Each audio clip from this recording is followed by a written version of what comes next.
Hey, welcome back guys. So today on this video, we are talking about your ThriveCart, and more specifically, I'm going to quickly answer a question I keep getting a lot on my other video, and that is how do you add an order bump to your ThriveCart product? So let's go ahead and talk about this. First off guys, real quick video, not too many steps involved, so be sure to stick around to the end of the video. But why would you want to add an order bump to your ThriveCart anyways? Well, that's pretty easy. If you're running an online business, you know that increasing your average order value is an easy way to increase profitability. Whatever the case is, it's a pretty easy process. It's handled here in your ThriveCart dashboard.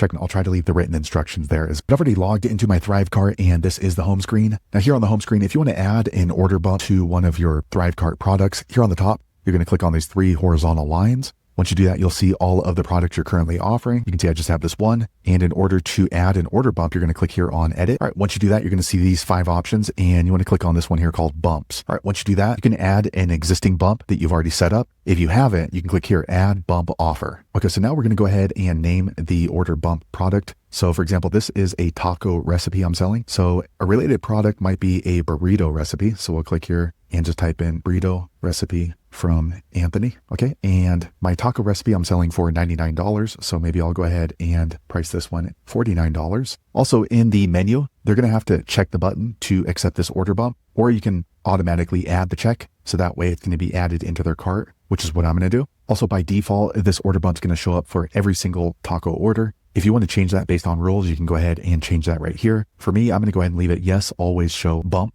Okay, now if it's a returning customer, you can go ahead and choose to show them. So let me click all products. And then you can also hide it for returning customers if you wish to do so. So next we're going to click on save. Okay, now we have added an order bump to this product. So now anyone who goes to my taco recipe from Anthony, when they go to checkout, they're going to automatically have this order bump available for $49 for a burrito recipe from Anthony. Also, the checkbox is automatically going to be added. So if they do not want that order bump, they're going to have to uncheck that. So there you have it, guys. If you're wondering how to add an order bump to your ThriveCart product, that's the easiest way I know how to do it. If you know an easier way, be sure to leave a comment below. Let the rest of us know how you did it. Hopefully you found that video useful. If so, click thumbs up, or maybe consider subscribing to my channel, and I hope to see you on the next video. Thanks again for watching.